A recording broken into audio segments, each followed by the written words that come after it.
Alrighty, welcome back to Held Accountable. I'm Brandon. I'm Mitch, and on today's episode, we're gonna talk all things elk.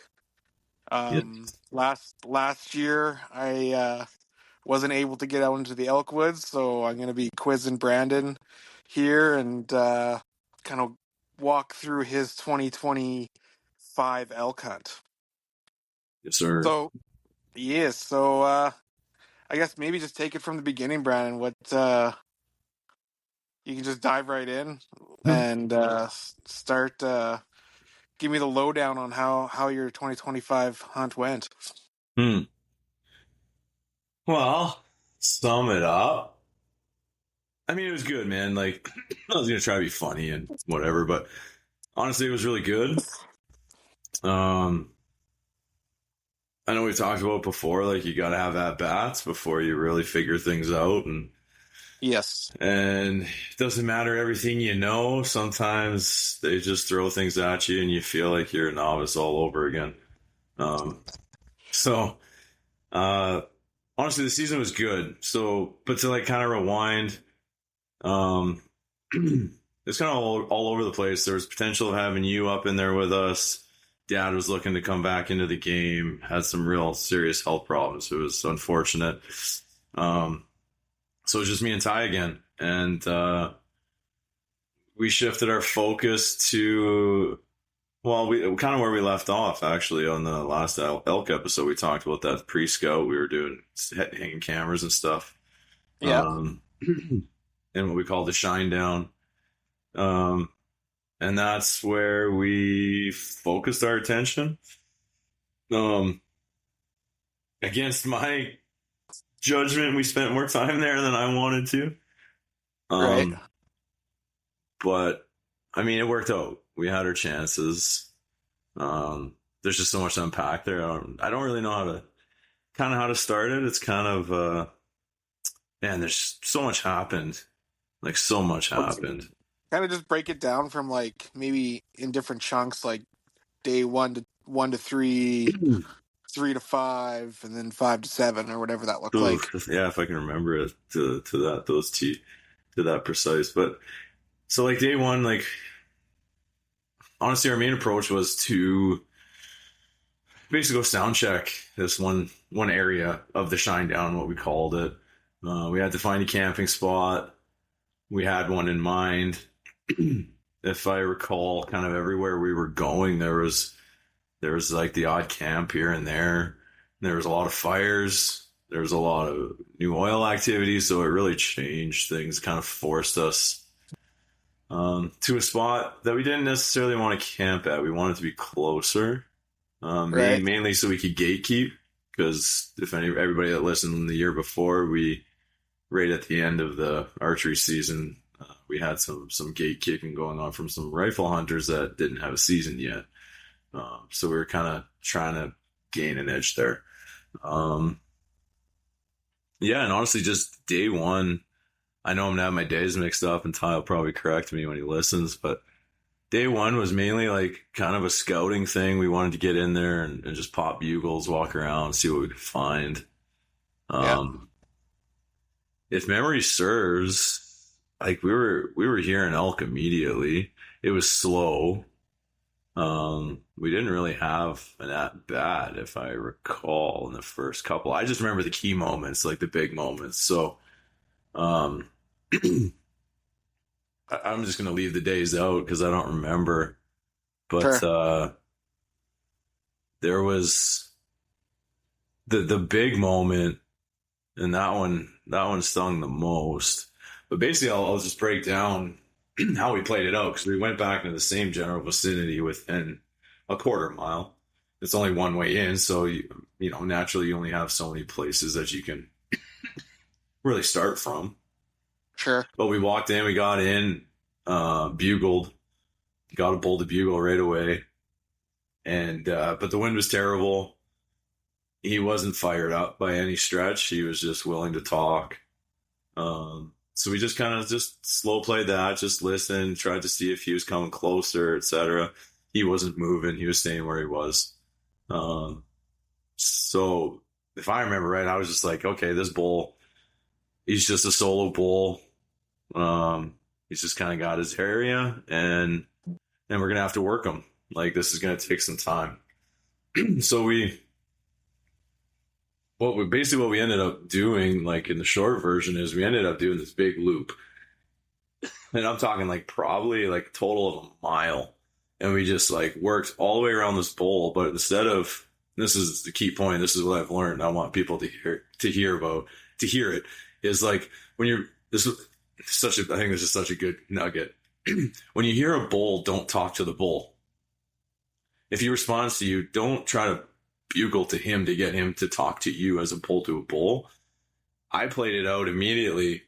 We would just start a couple cow calls, meow, just a couple of mews, meow, meow, right? And then as we're walking, we stop like every 200-300 yards, stop. I'd rake, I'd growl, I'd do some chuckles, I'd rake, pop sticks, break stuff. And then we just sit tight and just listen. And we did this for about a mile.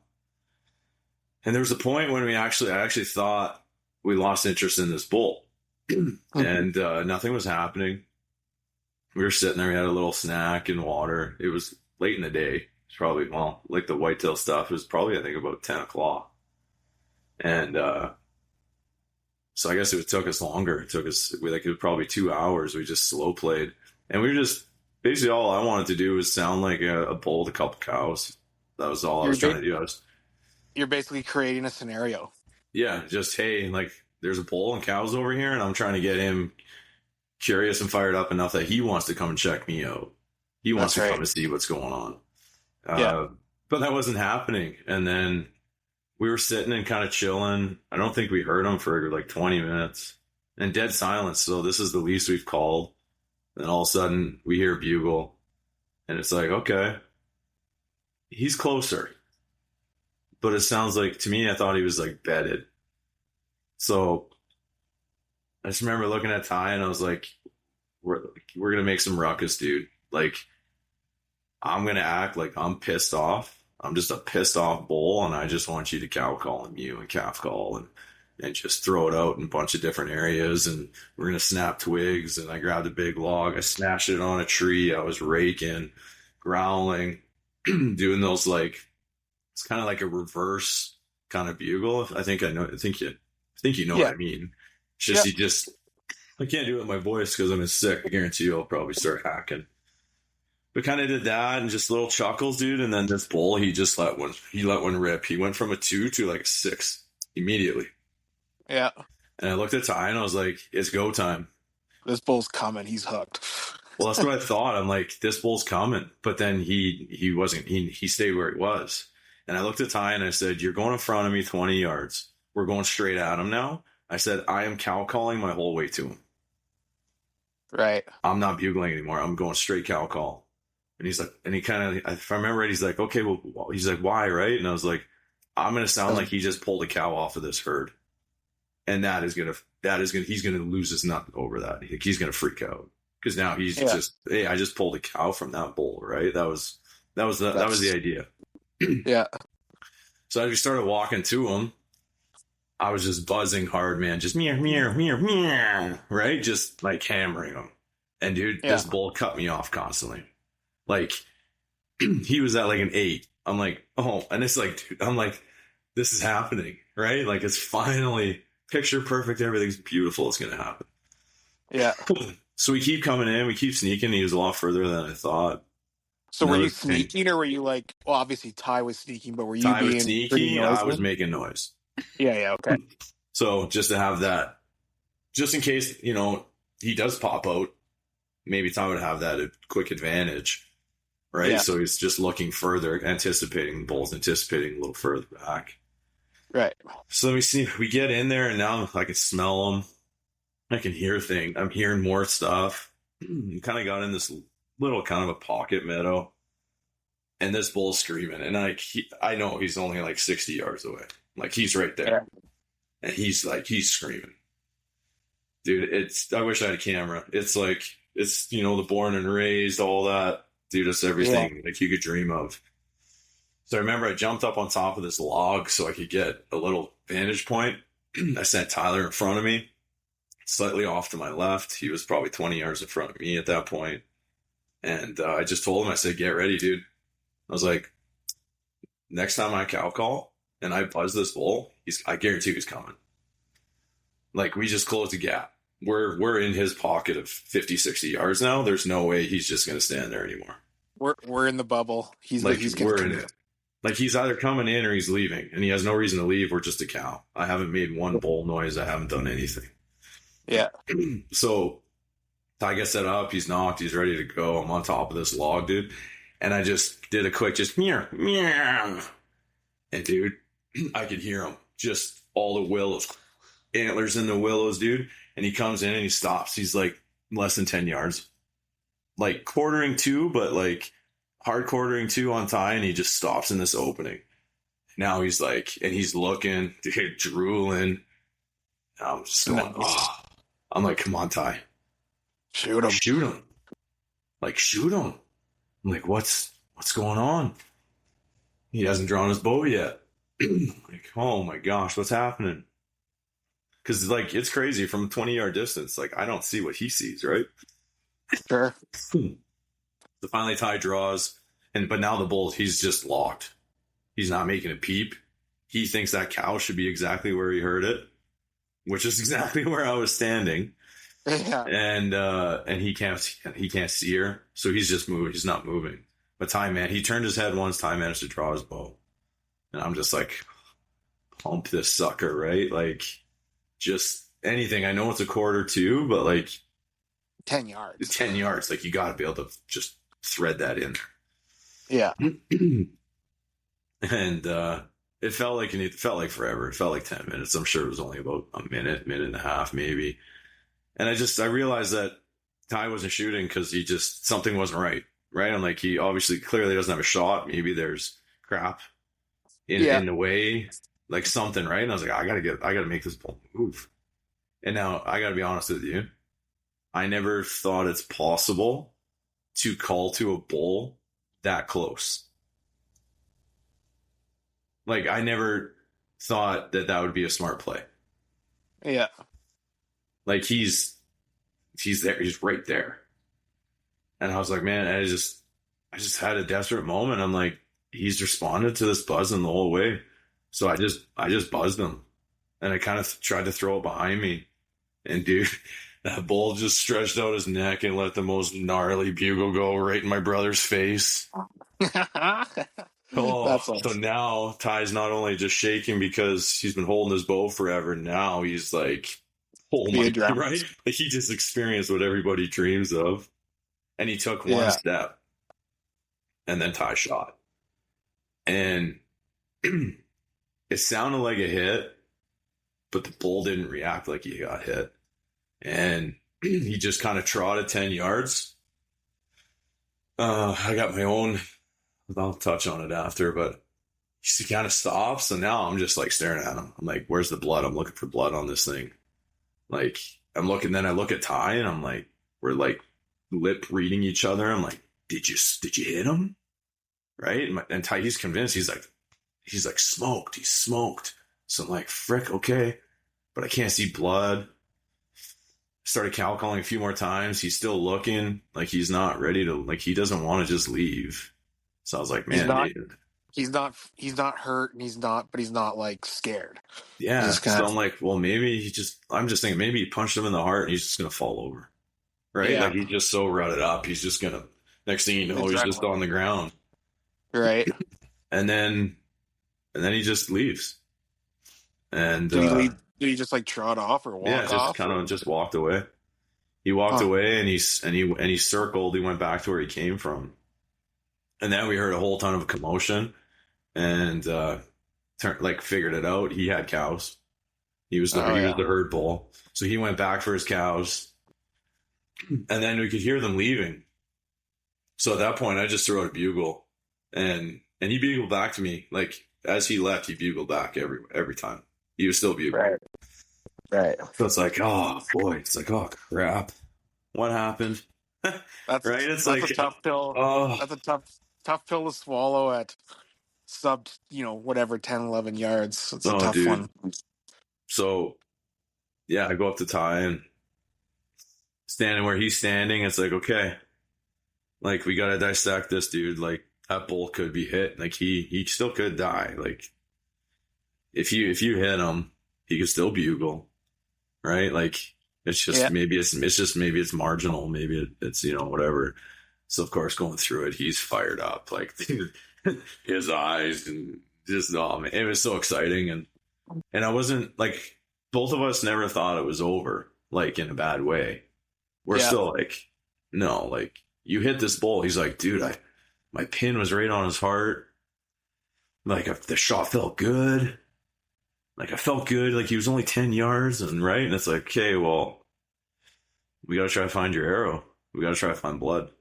Like, Was it did he have a clear lane, or was there like stuff in the way, or? I don't like, there was, see, from what I saw, and I don't remember Ty, exactly what he saw, but I believe there were some willows and some old dead crap kind of like halfway on his body. So like with him quartering two, kind of almost facing him, he had a very, very small but good window to shoot. Like he would have had to tuck it like right. I think his thought process was right in front of the shoulder because his leg was back, so you could put it right above the brisket and go right into the heart, right? Right. And so I mean so it's like he felt good. It's like, okay, well, oh, excuse me. It's okay, we gotta try to find blood. Let's try to find your arrow. Like I heard the hit. You're confident. So let's start investigating now. Let's do some CSI Wapiti. And we found his arrow. That was super weird. His arrow was laying on top of willows 5 feet off the ground. So that was my first weird thing. That was Any weird. blood on the arrow? There was blood 3 inches up on the arrow. The broadhead was gone. And his knock was broken.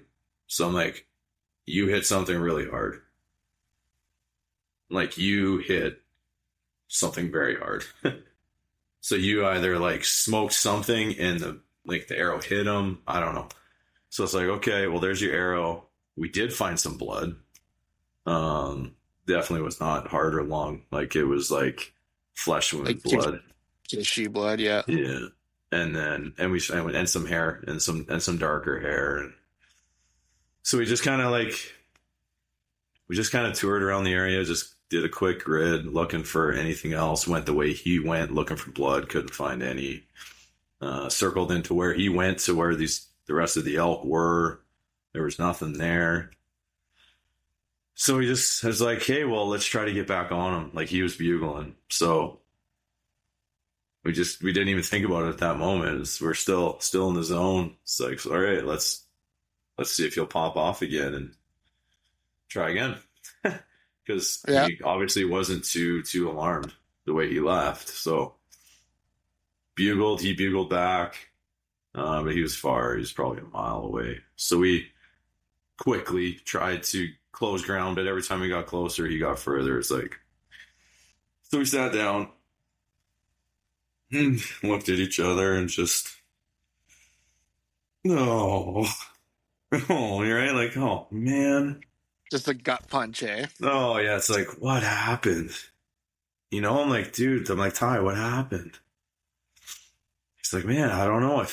Everything felt so good. Like I know I was holding for a long time, and he's got a really bad elbow. Like he's got a bad nerve thing in his elbow. So he's like, I know I was fighting that and everything, but like he was right there. I felt so good about the shot. My consensus, I think he agrees with me, is that he was trying to slip it in such a small window that he just smoked brisket. Like he just hit the bone of bone, you know what I mean? And the broadhead might have broke off right there in him. And then maybe when he kind of, kicked and jumped and moved his 10 yards, the arrow just kind of broke off and kind of flew up. I don't know. It's super weird how the arrow was up high like that, but yeah, that is strange. It really threw us for a loop. So we sat there, licked our wounds, didn't talk much for a bit. and that was that bull. Not to rub salt in the wound, but I mean, I know Ty wasn't looking at antlers, but he was actually, I think I know exactly which bull it was, like precisely. I think I put it on Instagram. Hey Ty, I think this is the bull you hit, and it's the one we called Shrek that we found on trail cam. He's got what looks to be a wound on his left shoulder, up by his neck. Looks like he was shot at one point, to be honest with you. Yeah. But yeah, he was a 300-inch bull for sure. Like, he was a big bull. Yeah. So that was like, not only was that exciting, it was really deflating at the same time. Especially for Ty, right? Because I felt bad. I really did feel for him. Because like year one, he had that, that raghorn floor at same thing, like 10 yards, and he smoked a tree. Yeah. You know what I mean? So it's like, oh, it's just, I felt for him. It's like, oh, dude, this is tough, right? But just kind of looked at him like, dude, we got to pick ourselves up. We got to keep going. We got to keep grinding. We can't. That bull's fine. Like, he's not dying. Like, nothing about that bull he's not going to die. I was like, so we just gotta pick ourselves up and just keep going. And I believe that just concluded our day. I think, like, we still hunted. I think we went and sound checked some areas and whatnot, but that was kind of that bull. And I know my days are bad. I don't know exactly which day was which day. I guess maybe that's kind of maybe a moment of a little bit of accountability if you want to keep track of our hunts. To actually make notes and stuff at the end of the day. Hey, day one, this is what happened. Day two, day three. That's a thing I might look at for elk, especially. Which will help with, talked about it before, with the moon and all those phases too. It'll definitely help dial that stuff in. But that was a really exciting moment for me as a caller. It was the most rewarding thing I think I could experience in that time. Absolutely. Knowing that I fully convinced this bull of everything I was, to have him commit to that. Especially everybody knows Northern Alberta, man. These elk are played with all the time, so it can be really hard to get them to commit to you like that. So, absolutely. So that was good. I can just fire off the cool moments, I guess. Maybe you can interject at any moment. Actually, I think it was that night we went to a totally different area. Had no intention of hunting elk there. But it's where Ty was hunting Thor, that giant drop tine, whitetail, because he had elk on camera there a couple times. So it's like, well, I don't know, let's go check that out. It's an evening, let's just go pop some bugles and see what happens. And Ty's like, yeah, there's a fire road in there now, so maybe we could just walk the road and stuff like that. So it's like, yeah, man, like, let's go. Like, it doesn't matter where we go. We got to be somewhere. Yeah, exactly. So that one was cool. We drove in, we hopped in, dude. We went like 150 yards, turned the corner on this fire break, saw a little puddle of water. If you don't know me by now, if I find water, dude, I'm splashing in it every time. I can't not. I'm smacking it. I'm digging in mud. I have to. So I just looked at Ty and I said, who knows if there's a bull here or not, but there's elk tracks in this mud. Get set up. Just pick a spot where you have the most sight lines you can possibly have, and let's just see what happens. Excuse me. And I kid you not, I start smacking water and a couple mews and little growly, kind of just soft bugle, and I started raking some brush, and like 80 yards away, I hear a twig snap. It's like, no, you gotta be kidding me. I look at Ty, I'm like pointing, right? I motion, twig snap right there. So I put him up on the berm. I retreated back.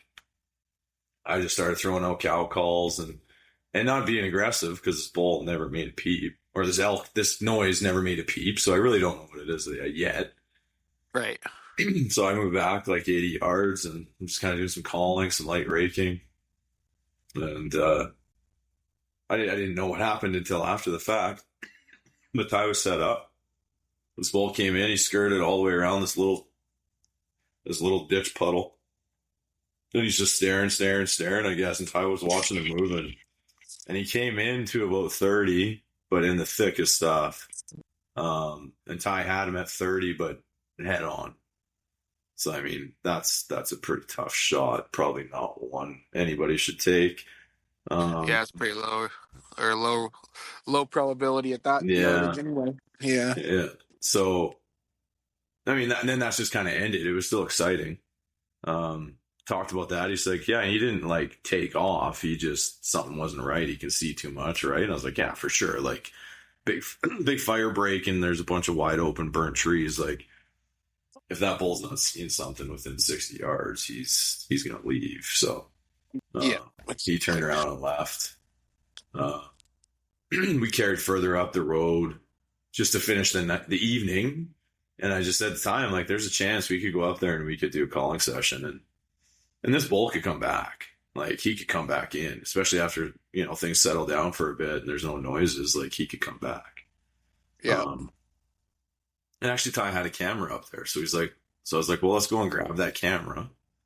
And we'll just do a little setup there. We'll just paint a scenario. And there's a bull with some cows and see what happens. And so we set up. Ty got set up. I moved like really far, like probably 100 yards away from him. Because I have a bow too. Like, for the listeners, like, if I call a bull to me, like, I'm shooting him too, right? That's not like I'm just a strict caller. I'm still packing my bow. So it's like, Ty, you go down here because that bull's over here somewhere. If he's still in here and he comes in, I'm far enough away that there's a good chance that we could pull that bull past him. And then in the off chance that something happens on my end, I can't remember. I know I said I'll do something and that'll trigger you to take over calling. I don't remember what we agreed to. But anyways, yeah, we did some calling there and raking and stuff like that. And then, like, to the north of me, dude, I got probably like 20 cows just blew up. Just meow, meow, meow, meow. And they're just moving through this bush. And I'm like, are you kidding me? Like, this is unreal. This is going to, like, wow, this is going to happen. It was crazy because the year before we were grinding so hard just to even get a bugle. Now we're like kind of like 2 for 2 for possible encounters. It's like, holy crap. So they did their thing. They moved on. There was like a dugout slough in between us. They just kind of moved on. And then met up with Ty at dark, and it's like, so yeah, like, anything for you, blah, blah. And he's like, dude, I heard that bull. He was coming back in. He's like, he just hung up. He just didn't want to come out to look into the more open things. He just stayed tight in the thick stuff. I was like, wow, yeah. I mean, maybe he got his ass kicked and he's just timid and, yeah, he just doesn't want to commit. So that was cool. And then I believe it was the next day, we're like, well, we should go back in there. Like, why leave elk to go find more elk? We know there's elk here. I heard the cows. We know the bull's here. Let's go attack it in the morning. And so same thing. We walked in and we're kind of just going to do rinse, repeat, stop at the water, do the same thing, go up to the meadow, maybe push a little further north. That was kind of the general idea. We to get to the corner, we turn the corner to where this ditch puddle is. And it's like, what the heck's that up on the fire break? Binos up. No, it's a Grizz. Oh. We looked at Ty. He looked at me. I'm like, I ain't playing with that, dude. And this bear's moving. Like, he's cruising. I'm like, Like, he probably gained 100 yards in seconds. Right. I'm like, no. And that's a pretty big boar. Like, I'm not. No, we're out. I'm not playing with bears. So honestly, we were pretty, our adrenaline was going pretty good. It's like, no, let's get out of here now. Like, we got bear spray. Like, what are you going to do? So you're just seasoning yourself. Yeah, literally, like, when we turned, pretty much, dude, when we turned to go back to the truck, which is only thankfully 200 yards away, he closed the gap to like 100 yards. Oh, jeez. Thankfully, he didn't know we were there, but like he was there, like he's on top of us, and if us making noise, I'm just like all the hypotheticals, right? A little fear kicks in, and it's like he might hear, and it's like let's just get out of here. So we just sped walked, unlocked Right. the truck, hopped in it, and it's like So it's like, hey, well, we're Yeah. done with this area. I'm not playing here. So we just kind of concluded that probably that bull was actually quiet because predator activity, to be honest with you, more than likely. So that was it for that area. Those were some cool moments, and oh man, and yeah, we were in them last year, dude. Like it was banger. We were in them every day. Like every Yeah, day we had something happening. I remember you just blowing my phone up about all the action. I'm like, oh, just rubbing. Even though you guys had some close calls, it was like felt like rubbing salt in the wound because I was I stuck at know. work just doing nothing, and I was Well, like, I oh know my, you can't be there, and I trust me, I get it.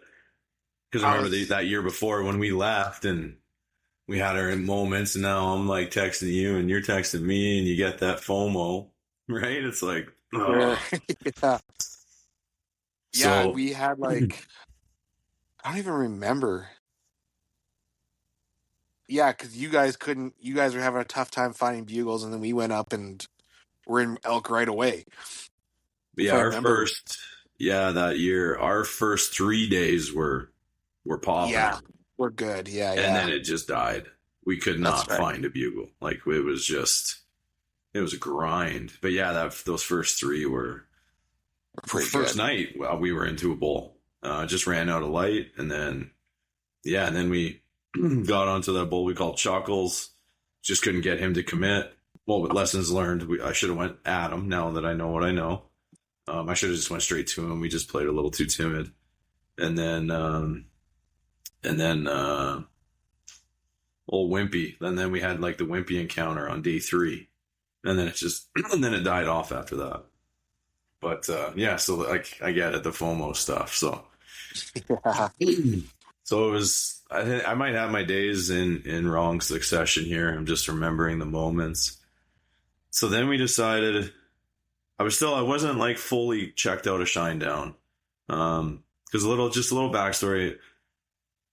In my opinion, like Tyler's very drawn to it because he put a lot of effort into it, and I respect that. I get that. But to me, there wasn't enough bulls in there to push into it every day. Like, it's a big area, but to our knowledge at that time, there was only one way in. So to me, it's like I wasn't willing to walk 5 miles to gain a new piece when I know there's elk on other places. So So I I guess was, let me ask you this then. Obviously, you had this particular piece that was kind of, I guess, Plan A. Did you guys have Plan B, C, D in your back pocket that well, you we were did. willing to explore, or like what did that look like for you guys? Yeah, there was a B for sure. Um, and we found a C in this hunt too. Like we found a new area, um, that I can touch on later.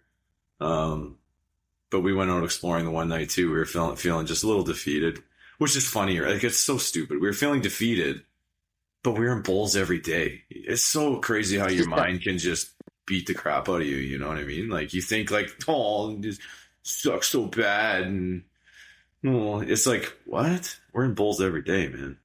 yeah, So it can be hard. It can be hard in the moment. I think that's one thing that maybe that we can both take away from you know listening to your experiences, my own experiences, is that like trying to to your point, you were in bowls every day, but you don't realize it no, because you're like focused on killing a bull, yeah, and it's not you're happening. so focused on killing them that you haven't killed one yet, so you think nothing's happening. Exactly. It's hard to pop out and Oh, look at a 30,000 foot view sometimes when you're in the hunt. oh, dude, big But time. sometimes you need to have that perspective in the hunt to keep big a time. positive attitude going moving Yeah. forward. You know. Well, and that moment didn't happen until even after the hunt, and that's partially why like we're recording it so late. Um, Yeah, you because guys didn't even want to talk about it for a long dude, time. I just never came to a place of that I wanted to talk about it, and there's just so much to still soak in, and it's still now that I'm reliving these moments, like there's just so much, man. You can't fit it into a podcast. You can't fit in all the little big things, and then the big blow up moments, and the pity stuff, and the kind of like the mental attacks and all the highs and lows. Like it's just there's so much, right? And but it's cool. It's given me a new appreciation actually as I talk about it too, which is really cool. Mm-hmm. We're getting into more stories, more bulls.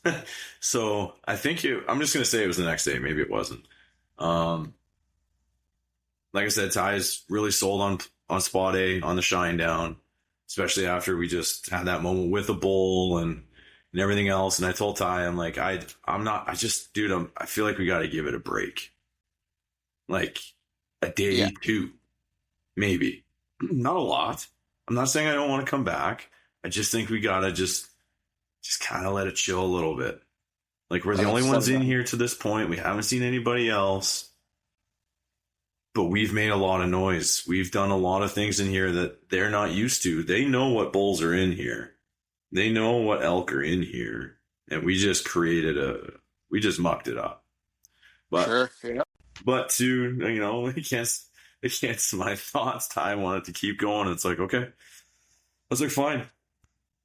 If you want to go back in there, I'm not going back the same way we did. We're going in somewhere new, and let's go somewhere else. So, naturally, I think any good hunting, elk hunting, not deer hunting, not even moose hunting, but elk hunting, it's just a different animal.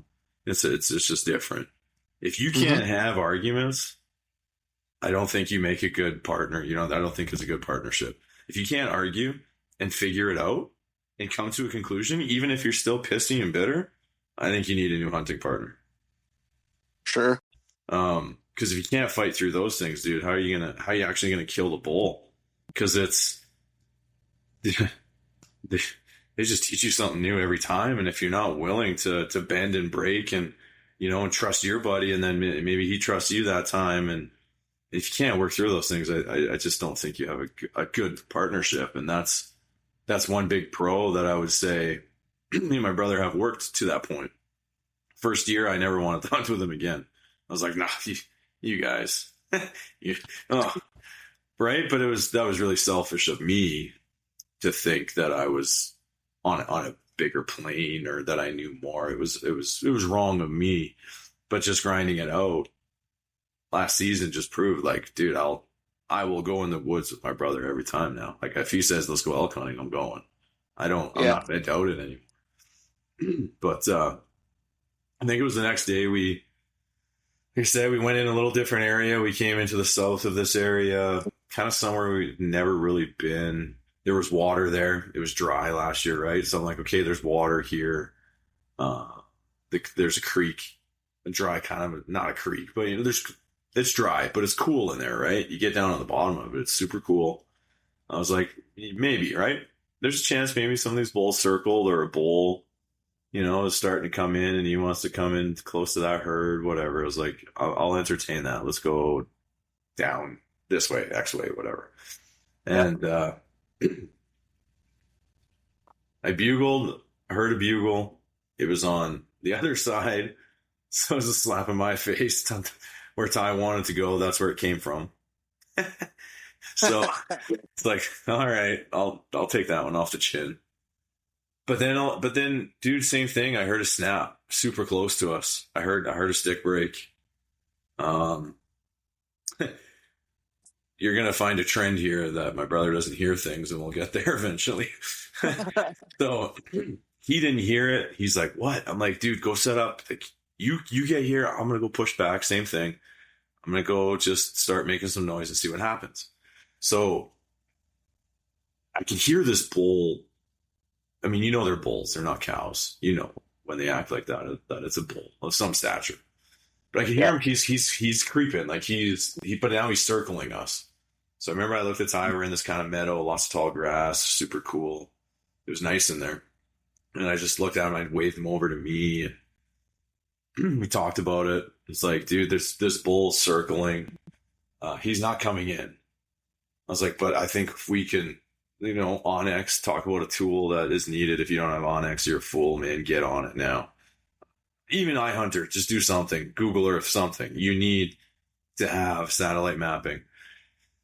Pulled out Onyx. We're looking where we are. I can see this little kind of like strip meadow, like kind of weaves off to our right and kind of circles roughly, vaguely where this bull is. I was like, dude, we got to bomb it over there and just make distance. We got to change our position, and then we'll hit them again and we'll see what happens. And I'm going to note this.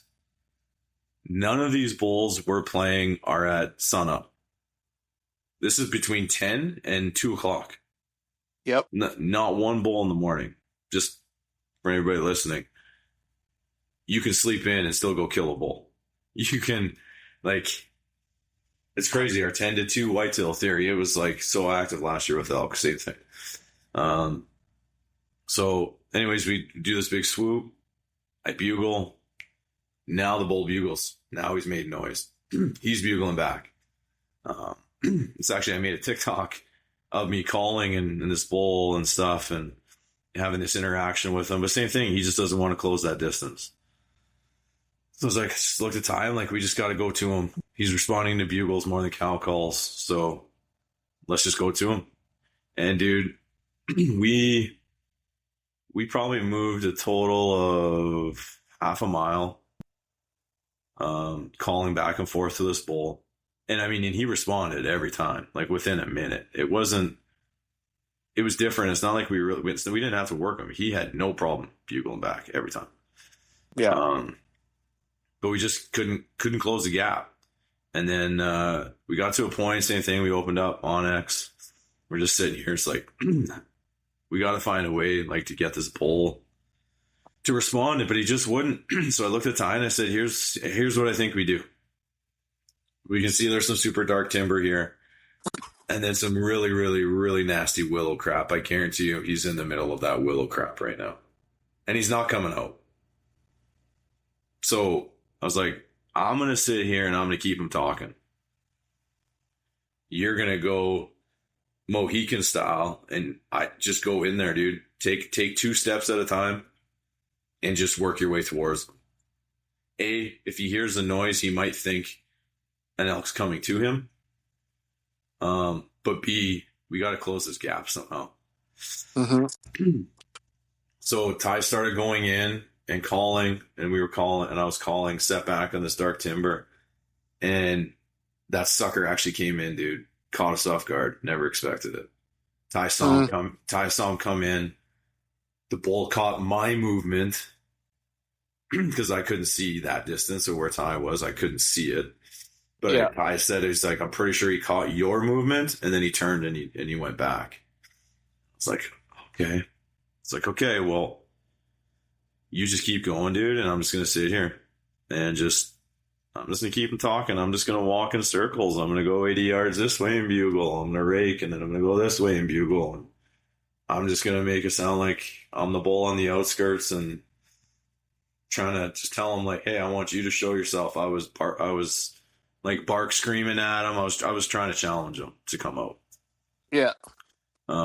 Didn't want any part of it. But Ty made his way in. It was probably an hour. He snuck his way in. No cell service. Can't text each other. No, none of that. No cheating. Finally, I just started making my way in because I'm like, I don't understand what's going on, right? Like, sure, I don't know what's happening. And then Ty Cal called, and so now it's like he comes out, and we start chatting, and it's like, what happened? He's like, dude, I was 5 yards from him. So now I'm like, as the caller, right? And he's my brother, so I'm being hard on him. I'm like, why didn't you kill him? Like, what do you mean? He's 5 yards, dude. Why didn't you kill him? Right? And he's like, no, B, you don't understand, dude. It is so thick in there. He's like, if my toe moved a blade of grass, he was locked on me. He was locked on exactly where I was. He's like, I couldn't move. That it's so dry in there. He's like, I was trying so hard to get around this one willow, and he's like, and I could see his body, and I could see antler, but we were just locked. That's all. That was it. He wasn't moving, and I couldn't get closer to shoot. I couldn't find a window. I had a bull exactly like that the second year I was up there. I played with him for 4 hours, and Oh my God. I was no further than 50 yards from this thing, and I just couldn't get a shot For 4 hours. for 4 hours. Holy crap. We had a scream fest going on. I'm pretty sure there was cows in there as well. And dude, I wore out I put a brand new reed in and I trashed it by noon. Are you serious? Yeah, it was done. Oh my goodness. Yeah. So yeah, I know what you mean or what Ty means by like how thick those willows are. Yeah. It's insane when you get in there. Yeah, it was like I went in a bit and I was like, yeah, okay. I'm like, I hear you. He's like, dude, I was so close. Like I could smell him. I could smell the piss coming off of him when he was, like Doing it's his not thing. clunking, but you know what I mean? When they're getting their pee action going, he's like, dude, I was right there. And I was like, well, what happened though? He's like, he just left. He just had enough. And I heard him walk away and he left. I was like, okay, well, we know he's here. Clearly this is his home, and it wasn't a human presence that blew him out. Otherwise he would have ran. Right. I said, so whatever, we'll put a pin. Maybe this is a spot we can come back to. So, I mean, so here we are, like literally every outing we're into bulls. So it's like, holy crap. Okay. So I believe I think it was the next day, or no, it was later that day. Ty, he wanted to go somewhere. I didn't agree with him. Same thing. We were having a little match, little war. And I just got a little frustrated. I said, dude, it's hot out. I said, let's just go windy here. I know it's windy, but let's just get here. I want to go and I want to rip a bugle from this point. And we're showing them on X. And finally he's like, okay, fine. So we went in, got up tight to the creek, let a bugle go. Bull hit me back right away, 3:00 in the afternoon. I was like, okay, Rick, let's go. Here we go. Do it again. But it was a bad bugle. I could tell. Not the smartest play with the swirling wind. Like I should have been a little smarter, but you got to try, right? Like you got to try. Like I know I'm very much a scent killer. I believe in it. I believe in all that, but you still have a human element to you. It doesn't matter how hard you try. And when you got 70K wind swirling through creeks and up and down banks, like eventually a human smell is going to get to him. And I think that's all that happened. He was engaging with us, and then it just went quiet. And we just sat there and we just waited, and maybe thinking he'd sneak his way in or something. But Yeah. that one didn't play out. So I believe that was that was the end of that day. And then against my judgment again, I wanted to go back in. reoccurring moments. But he's like, dude, I just feel like if we get back to where we were, like where we played that bowl I missed or hit, whatever, he's like, I still think there's something back there. Like there's that creek and there's a bigger creek and like bulls are going to move through. And I was like, okay, you're not wrong. Right? Like, yeah, you're not wrong. Okay. So let's go make the 4 kilometer hike back there. And I said, maybe we get up to that creek where you had your camera. And maybe we'll get in there and just kind of get settled in, and I'll just kind of let a bugle rip and push it through the creek and see what happens. Mm-hmm. So same thing, we get to the creek, get to that spot. Same spot we blew out a bull the year before. And if I remember right, I didn't even bugle. I believe it was fully just us walking. And I'm always just spraying cow scent and stuff. I don't know, man. It's like I got splash water. I got to have cow pee on me. So I'm just spraying stuff, right? I just throwing just that extra scent. Honestly, I believe it can give you that extra edge, just that extra second, whatever you need. And And this bull in the bottom just bugles, just lets the bugle go. Just looked at Ty, and like, holy crap. Like, this can't be real, right? Like, every single day, it's like, come on. Like, eventually, right? Like, this has to come together. So it's like, holy crap. This bull's like right here. Like, he's like 100 yards from us. So I'm checking the wind. I kind of run down the bank and squirt the wind check. I run up on the bank, squirt the wind check. I'm like, looking the way it's swirling. I'm like, the wind's bad for us right here. It's like, let's just boogie up around the bend up on top. I'll set you up on, there's one trail there that we know of. I was like, I'll set you just up on top of that trail. I'm going to come back 80 yards and we'll try to pull him up. I said, but dude, just so you know, if he comes in, you be prepared. You're going to be shooting him head on. So like, let him get close, and you've got the advantage, right? You're up top, you're shooting down, you're going to put it right in the pickle barrel. Like, it's going to go, you hit that lower throat, you're going to bury that thing through everything. So it's like, okay, let's do it. Had him going, dude. He was coming, same thing. Just went silent. And then we heard him bugle to our right, like 200 yards away. I was like, that sucker. Like, he winded us. Kind of expected that to happen. Yeah. We had to try. So whatever. So we keep going. Oh, I missed a part. That's fine. We keep going, whatever. And I remember, the same thing, nothing's happening. And I just looked at Ty, I said, well, here's the pin where we played that bowl that you missed, whatever. I said, let's push further down that line. We've never been there before. Let's just take that line. Let's do a massive loop all the way to the truck. Like, we're going to get out back to the truck at like 5, 6 o'clock. Pretty much our day's over. I'm like, let's just go down there and see what happens. So dude, we're sweating, beating through this bush. Nasty stuff. And then we come into this like picturesque, beautiful rolling hills. Like, from dead flat to like rolling hills. Poplar, aspen, big spruce, wide open. And I just looked at Ty, I'm like, if there's going to be an elk anywhere, this is where they got to be. Like, like, this is just too nice. And of course, nothing's happening. Just for fun, dude, I just let out like a screamer bugle, like raspy, long, just punched it. And then this bull pops off. Looked at Ty, I'm like, holy crap. Okay. So it's like, same thing. Get in front of me, and I'm going to try to keep him talking. Let's see what's going on. So this bull, dude, straight on route fest. Like, this was the most, aside from maybe, I think, Wimpy that year, probably one of the biggest bugle fights I've been in. Yeah. And I can hear him moving. I know he's got cows. I can hear the cows.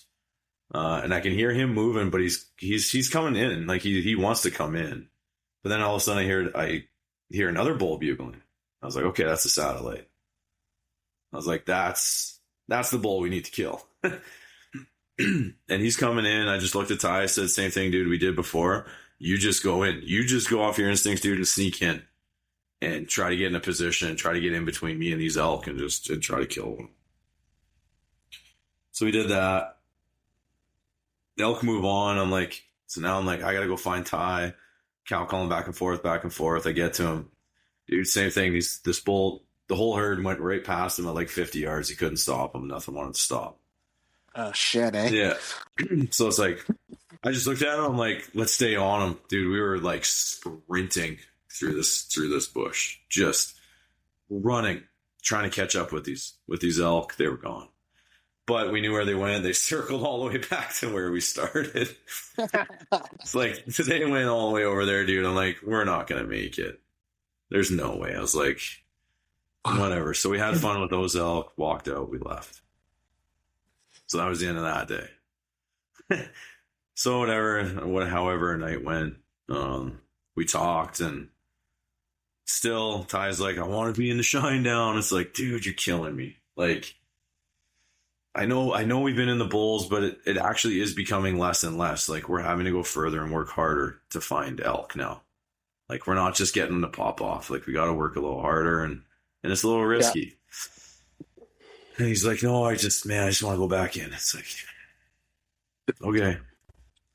So same thing, pulled up Onyx, and I was like, okay, look, if we can, we ended up meeting an oil field guy, and he actually told us that the Firebreak Road came all the way in there now because he drove all the way in when we were hunting and ruined our hunt. But we ended up talking to him. Yeah, and he was like, no, that Firebreak Road comes all the way in now. You can drive it the whole way.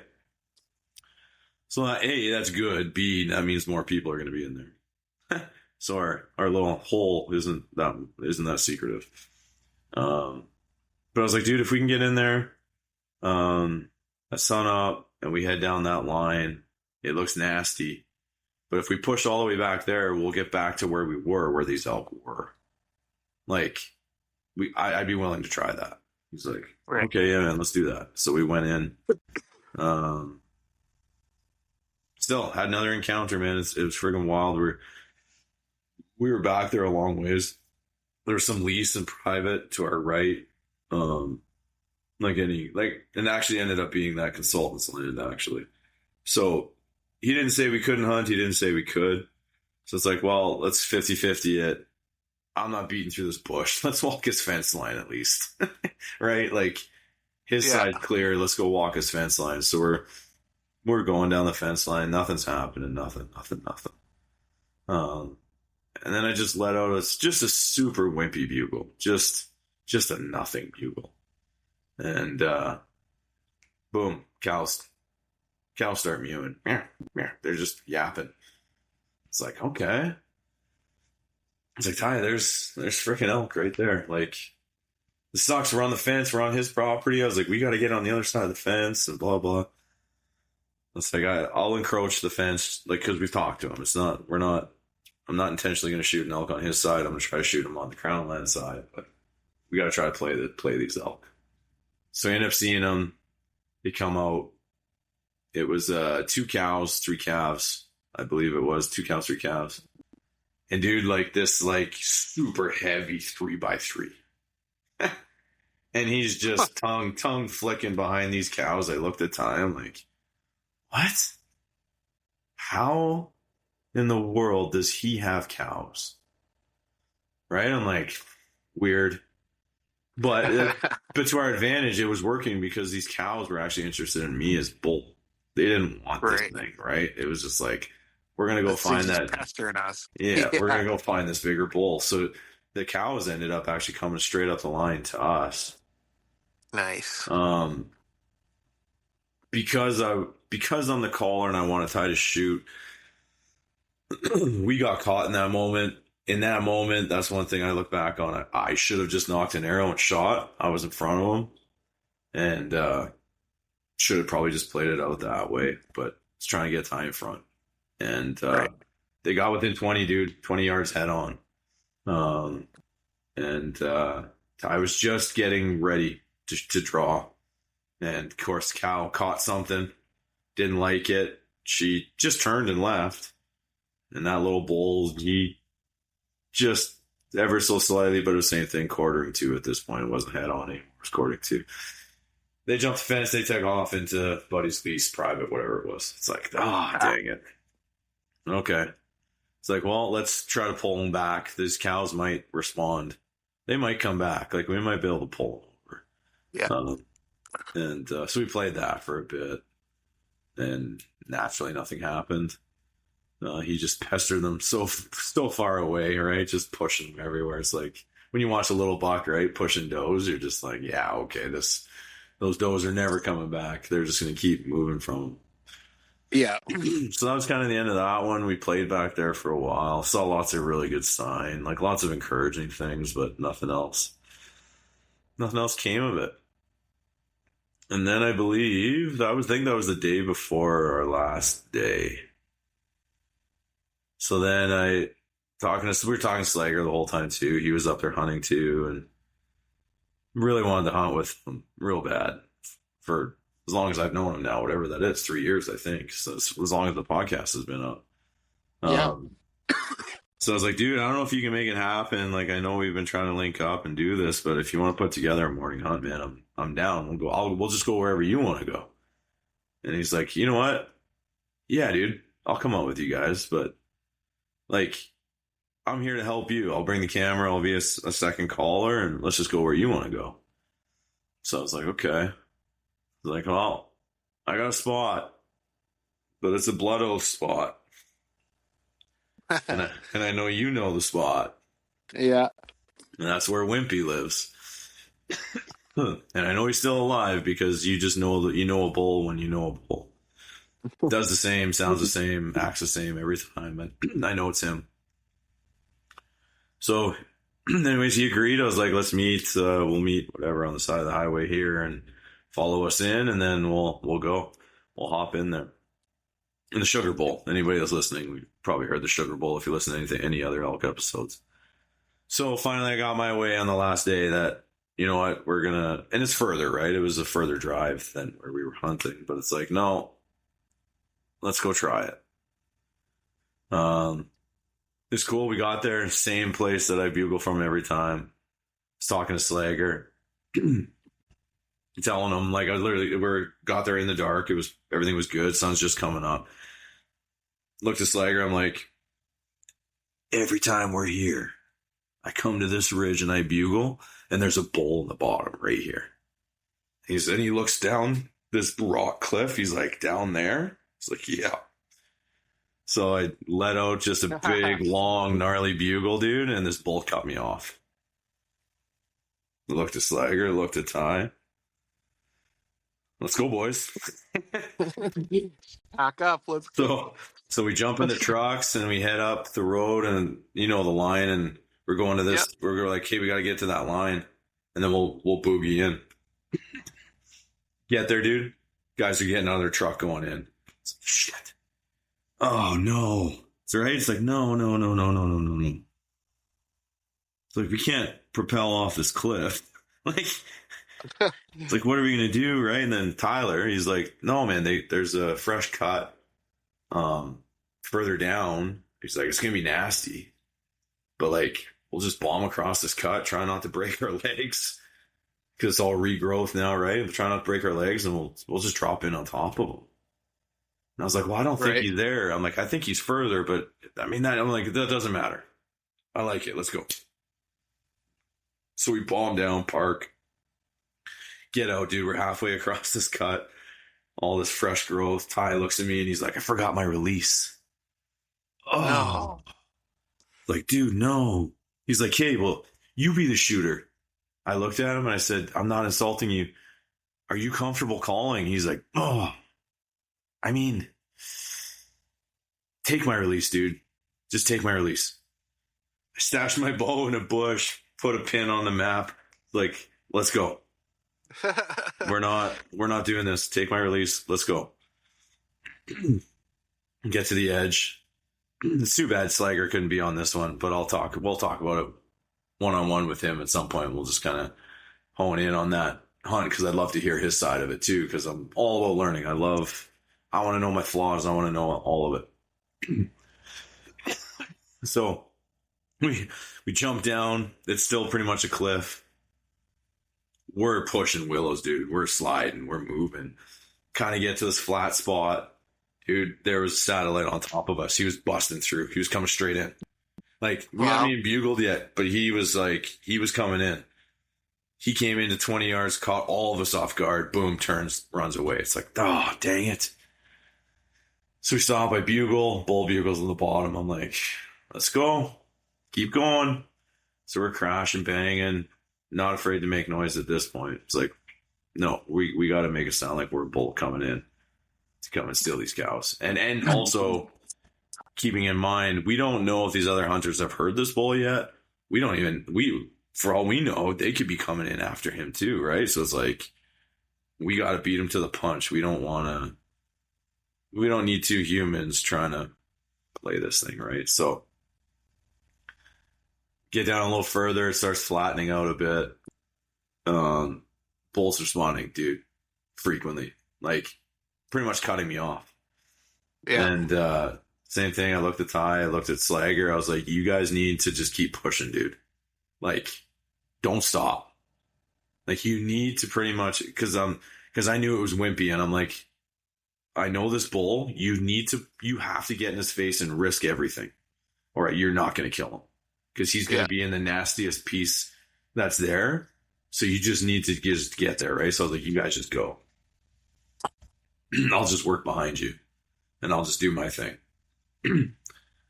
So we're working through, dude. Had another pissing match for, gosh, man, probably 10, 15 minutes, but we're still moving, 20 yards at a time. We're still moving. He's kind of moving, not really. Like, we're faster than him. Yeah. But he's not really, he's just kind of holding his ground. Could hear all the commotion. We could hear the cows. We could hear the cows moving. And then we hear this god awful bugle. And we look at each other. I walk up to them. And I bet you like these elk are only 80 yards from us, right? Similar like what you were talking about. And I'm looking at them. We start talking. We're like, did those hunters did they freaking get here already? Like, they would have had to run, right? Because we cut the distance. We went like a quarter mile. They would have had to go 4. Right. So I'm like, did they just get here? It was the worst bugle I've ever heard in my life. So then I bugled, this noise bugled back again. And I was like, man, that is awful. I'm like, that is terrible calling. So we're convinced it's a person. And then, but then the next bugle was a little better. And I looked at them, I was like, that's the satellite. I don't think he's ever bugled before. I think he's feeling it. He's getting fired up. Yeah. Right? And Wimpy's letting him bugle, basically. Like, he's letting him get involved in this game. So same thing, man. We played them for, I bet you, an hour. We played them, and then he just classic. Same thing he did the year before. Same thing he did the year before. He had enough. He took his cows. He left. Right. And not a time. So do you think in that case with Wimpy, do you think you just think you weren't quite aggressive enough to get in his face, or what? What do you think happened there? In my opinion, I think it came down to, and by no means am I attacking them, but it came down to Slager and Tyler being a little too hesitant. When they got towards an edge of brush, they didn't go through it. They stayed on the side, on that side of it. And I think, it's just my theory, I think if they would have pushed through it or got in the middle of it, there could have been a better opportunity. In that scenario, right? Again, hindsight, 30,000 foot view. I think we were so bugle struck, and I knew what bull it was that I was just so fired up myself to get in there. Right? I knew it was Wimpy. Like, I've got a thing with this bull now. You got a little vendetta. I want this bull dead. Plus, with all the outfitter crap, right? Or trail cams, the outfitters chasing us, following us, breaking our cams, all that crap. Like, I was so dead set on killing this bull, or Tyler killing this bull, that really what we should have done is we should have kind of backed up, circled all the way down to the bottom, and then came straight up at him, because he would have had the advantage because he was higher. But we were always slightly higher than him, and I don't think he liked that. So he eventually just left. Yeah, it can be hard. Like, I know sometimes, like, I don't know if it applies in the scenario or not, but when you think about watching the born and raised guys and, like, Elk 101, like, getting on that bull's level from an elevation end of things is pretty big. It is, and can be a difference maker, I guess. And that's my hindsight view. Like, no, we're not hunting pure mountains, but this spot is nasty. It's a reverse mountain. It is, honestly. It's a reverse mountain. That's a good way to put it. It's just it's just a big bowl with like these nasty ridges and willows, and the topo changes super fast and aggressively. It's just, you're not going straight up. There's no saddles. There's no peaks. There's no... Yeah, it's a reverse mountain. It's a reverse mountain. That's the best way to put it. So hindsight, I think we actually should have circled on him and came up. But he was gone, and it was exciting. And and whatever else. So then we still had time. I looked at Slager. I was like, well, how much time do you have? And I was like, because there's more bulls down here. Because actually, I left that out. When that bull bugled, other bulls bugled too. It's just Right. I knew that was wimpy. So I'm like, that's where we're going. Right. So I was like, there's still other elk in here, and there's a spring that we found, and in years prior, and Ty was like, well, I got a camera at the spring, and it hasn't been working forever, so it'd be cool if I could, go grab that camera. I was like, yeah, dude, let's go check it out. Me, water, I'm down. You're down. I'll go splash. Go swimming. Yeah, so whatever, we worked our way to it. Found out, yeah, these friggin' outfitters, man, it's just it's a podcast of its own. Just the non-ethics and how they treat crown land and everybody else's stuff. It's really sad how they go about it, but made it look like a bear got it. Tyler was actually convinced that a bear got into his camera and just ripped the cables off the battery. And I think it was Slager that was like, no, and this, like, your lockbox, your lock area is broken. So they broke it, pulled it, took the card out, disconnected the battery, broke the antenna, and then closed it back up to make it look like a bear got it. So that had us fired up. Now we're, telling Slager about everything that's going on at this spot and everything else. And he just looks at us and he's like, wow, it's even more motivation to kill a bull. It's like, right? Yeah. So we're at the water, and I was like, well, I'm going to do me. I'm going to go splash. I said, Slager, maybe if you're down, just throw some cow calls out and stuff, and I'm going to splash and do a little raking and just kind of let some kind of display bugles out and stuff like that. And I don't know, let's just see what happens. Dude, we did it. You can hear a bull moving below us. And then Wimpy popped off further. Mm. So it's like, now we got two scenarios. We got an elk close to us, and then we heard Wimpy. So I'm keeping Wimpy in the back of my mind, but it's like, no, I heard an elk. Slager heard an elk. So we set up and played around that water for, I don't know, probably half hour. Got Ty set up. I didn't know what happened. But the long story short, Raghorn came into the water, full frontal, 15 yards. And Ty, I don't know if he didn't see him. I don't know what happened. Bow wasn't drawn. Slager tried to tell him. Blew that one out. That bull left. So it's like, oh man, it's just like, oh, what's happening? So it's like, okay, well, we heard Wimpy pop off. Let's just go do a big loop, and let's go and try to get him to try to give us a bed bugle or something. Because that's how that was the first time we played him. It was a bed bugle. He responded to a cow call, so it's like, well, maybe we can get him to sound off. So we went and tried that, and nothing. And then that was kind of our hunt. We walked out, and that was 2026. So I mean, that's about as much fun as you could have without actually killing him. putting one on the ground. Yeah, it was, honestly, dude, as far as the hunt goes and the at bats, and there's so many pros from it. Like, it was super good. What would be your biggest takeaway? I know what my biggest takeaway is. I don't know if it from all the stories or what? From all the stories. I know what my biggest takeaway would be, but I'm curious to hear what yours is.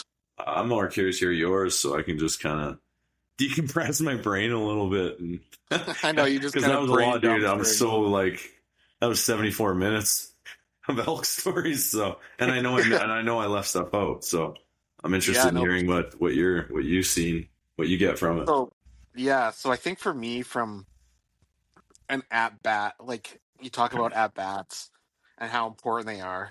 Yeah. From all the stories you just told, you guys were the most successful when you were dictating your moves. And what I mean by that is, like, when you were being aggressive and moving in instead of waiting for the elk to come to you. Yeah. That was, like, to me, like, from, like, outside of, like, the water, this last little raghorn story where the raghorn came right in, every other elk that you actually got in on was you guys moving in on him, like cutting that distance, and instead Correct. of having and like cutting it to like 50 yards, 60 yards instead of hanging back at 100 and hoping. It's true. That was yeah, that from my standpoint of a caller, dude, that was yeah, that was It's a not big even moment. That was a big, like big difference maker for me because I was very timid, very confident, but very timid. Like I never like pushed. I it's never never pushed the envelope. yeah, and I would say like it's sometimes it's not about like I don't know what the best way to put it is. It's not about what you say sometimes, it's just about tone and like getting in their face and making those elk like force a decision on that elk to Yeah. like either get out of there or like Yeah. come figure it out instead of like having him because like there's times where like oh you set up because there was a bull you heard a bull sound off and you guys didn't move and all of a sudden he's circling. Yeah. Don't give him that option to circle. Yeah. Don't give Don't. him the advantage. If you're able to, if like the situation allows you to, like don't give him that out. Yeah. No, that's a really good point, and that's seeing and to add to that, my confidence as a caller, dude, is skyrocketed this year. Oh yeah. I was like the sounds, and you can make all the good sounds. I was way more confident in that because I can't lip ball, but I found a way to kind of like basically do it. And it's weird. I do it with my throat. It's kind of super cool. I don't know. Never seen anybody else do it or heard of anybody else doing it, but I'm able to get that growl and rasp at the beginning or the end. It's just like even my cow calls, my buzz calls, the groans and moans. Like I was really confident in that. But what built my confidence the most, and this is like I'm never gonna forget it going forward now. And I actually used it to my advantage after the fact because I still did hunt elk solo afterwards. Um, Yeah. but when I buzzed that bull at 20 yards and got him to scream and to step, dude, my confidence skyrocketed. B, I just learned how much more you can get away with. Like, I Oh bet you, hell. I bet you, I could have ran from that spot and gave my brother a shot. Like, so it really solidified the first year when I learned that you can have an elk 10 yards away and you can walk, move, run, and they'll just follow your footsteps. They're not looking for you. They just hear the noise and they literally hone in on the sound. Yeah. So it just solidified and built my confidence. So like for you to say that's a good takeaway, like your takeaway, I would definitely say that's one for me as a caller.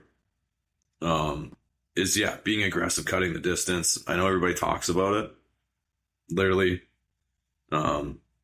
Dirk has a podcast called Cutting the Distance, but like until you're really in it and you apply it, you really don't know it. It's not something It's it's not an counterintuitive. audible learning. It's not something you just hear somebody say and you say, "Oh, okay, cut the distance." It's it's a big learning curve to go from comfort and get uncomfortable as a human to now go and get in their face. Like I think Well, that's one of the hardest things to do. it's counterintuitive because everybody grows up hunting. Like we all hunt deer, right? Yeah. What do you do for deer? You shut up, you stay as quiet as possible, and you don't move. Yeah, you make the noise and then you can't, and then you don't even fart. Yeah, like Like, so now you're like screaming, breaking branches, and running. Not running physically, like literally, but like you're plowing through the bush, yeah, and these elk just stand there and like they they want just, like that's what they expect, right? And it's just it's everything we've been taught not to do is what you need to it's do. what It you need seems to like. do. Yeah. Yeah, that's a really good point. um, I like that one.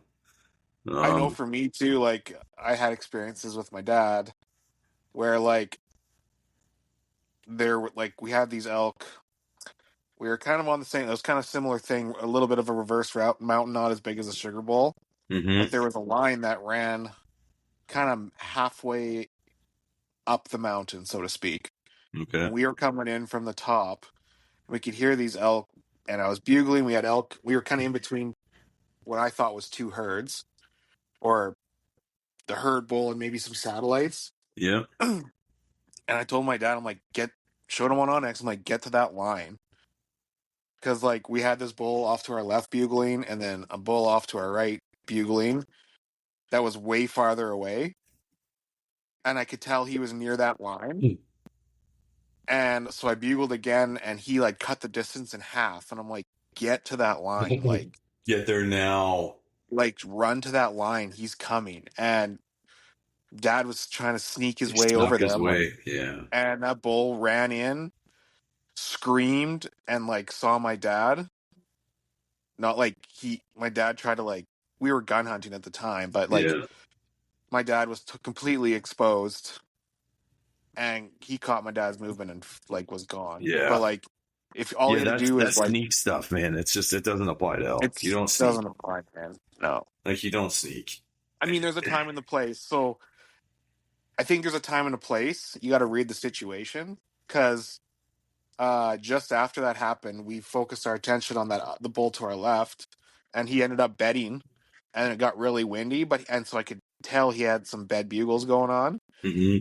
and so kind of like what you and Ty did, I kept the bull talking, and Dad just snuck in, and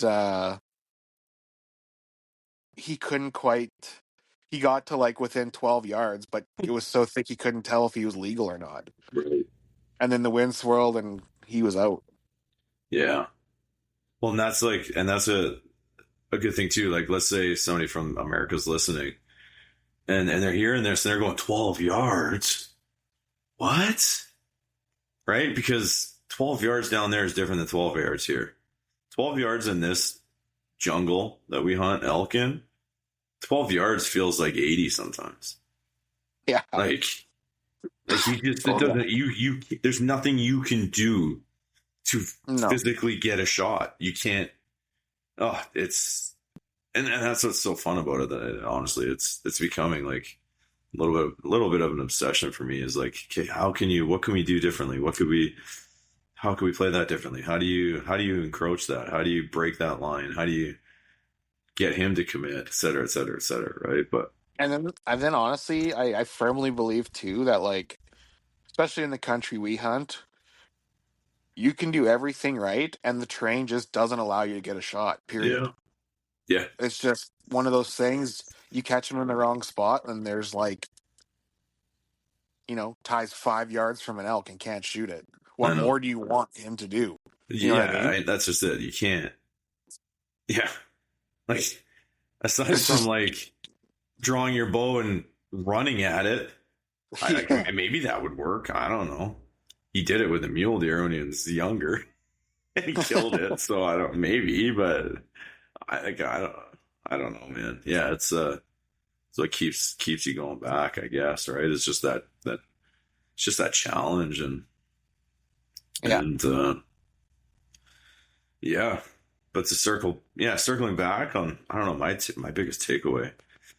A little bit of conviction in the sense of, like I said, that partnership with who you're hunting with, to trust them a little bit more.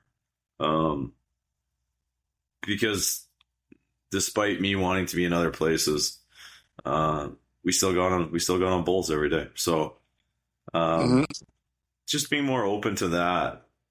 See, like, it's like whitetail, right? You walk into it, you have your area, and you go in. You're kind of like trying to pattern them. So you have confidence knowing that today could be the day that Bocephus decides to come down the trail and you get your shot. Elk in quote unquote flat country, dude, they just go where they want to. Yep. Every day's different.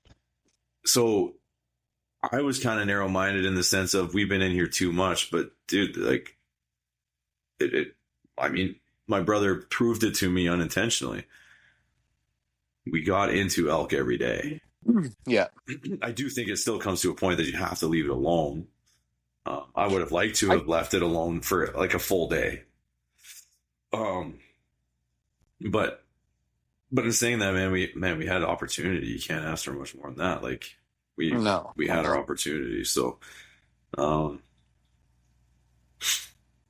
yeah, I don't know. I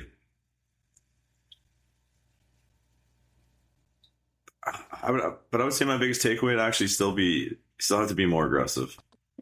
Like I took it to a new level as a caller this year. I think because I don't know what the hunt plans are this year, elk specifically. I know I'm hunting them. I know you're hunting them. We just don't know when. I know Ty will, but it might not be archery. It might be in the rifle season or something. But um, Right. still got to be more aggressive. And then I'm not saying like I got to call louder. I just mean like pushing that envelope and just getting in their face because they just showed me that you can get in their face and they'll let you. So, Oh yeah. um, If you can get the right bull, you know, not every bull is going to be like that, but if when you can identify the right situation, and yeah, you can make it. You can be pretty dang. You can get away with a lot more than you figure.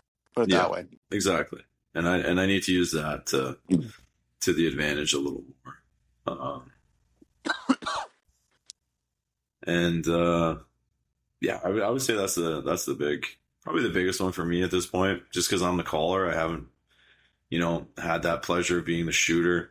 Um, Ty's busy in his life. Like for him to sit there and work on calls, I get it. It's not. It's just not in his wheelhouse right now. And I'm not saying that he can't call because he can. Like arguably, the guy's an incredible cow caller. Like his cow calls are unreal. And his bugles are getting better. It's just knowing when and what, and it's that He part of hasn't. it that he He hasn't had hasn't the at tied that. bats. Yeah, he hasn't tied those loops together yet, right? So, Yeah, um, but I that's love just at calling. I bats. love calling them. Probably more than wanting to shoot them. So I love that aspect of hunting a lot. Heck, Um, if we ever hunt together, we're gonna have a fight over who's gonna be the caller. yeah, probably. Actually, I would. Well, we could maybe try to finish it off with just my solo outings there a few times, but that bull specifically, you and I will be hunting him, and I think that one I could put the calls away and let you take over. That one did something to me. So, What do you mean? the bull close to home. Oh, like you want to kill him? Yeah, I do. I really do. Well, let's make it like happen. like that was and that was cool too. And actually, you know what? Talk about takeaway. I'll talk about that story. Um, because the majority of my elk hunting has been in a duo or a trio. I never tackled the solo effort, and I got just a little kind of a tweet that there could be some elk close to home, and it's like, well, season's open. It's not rifle. It's October, but like, there's still gonna be bulls bugling. It's like, Yeah. well, screw it. I'm gonna go try. So I pulled up Onyx, just kind of looked at it. It's like, yeah, this might be a good entrance point here. I've walked it once before, when I had a moose tag and looking for whitetail and stuff in the years prior when I was a little bit more green to everything. So I was like, yeah, I'll go there and I'll go check that out. Walk in there and just whatever, go bugle. Honestly, I had no hope of anything, to be honest with you. And yeah, I parked, did my thing, grabbed my bugle tube. I'm gonna pump ribbons tires. That carbon tube is fire. Oh gosh, I love that thing. So yeah, I'm just walking this line, dude. I was like, I set in my head, I'll get a kilometer in, and then I'll start making some noises. Um, just kind of started cow calling a couple of just like cow calls, kind of wait, let a little bugle go. Really, nothing happened. Thought I heard something kind of off to my right, so now I just focused my attention there. I was trying to see it because, like, this country up north that we both hunt, Ty hunts, everybody hunts. This stuff's worse. This stuff's way worse. Yeah. So you really gotta have eyes on point. So I was looking, nothing, whatever. And it's kind of the same thing, like how I triggered that one bull. I was bugling the whole time. He never responded. Then I let a ripper go, and then he responded. So I was like, well, I got nothing to lose. Like literally, I don't even know if there's elk here. Like Right. You're I'm kind of just going in blind. so blind. It's, this isn't an elk spot. So, dude, I just let one rip, and this bull cut me off and just started chuckling. And dude, my eyes just lit up. It's like, no, holy crap, there's elk here. It's like, wow, my day was made right there. That was enough. Yeah. I was like, that's all I needed.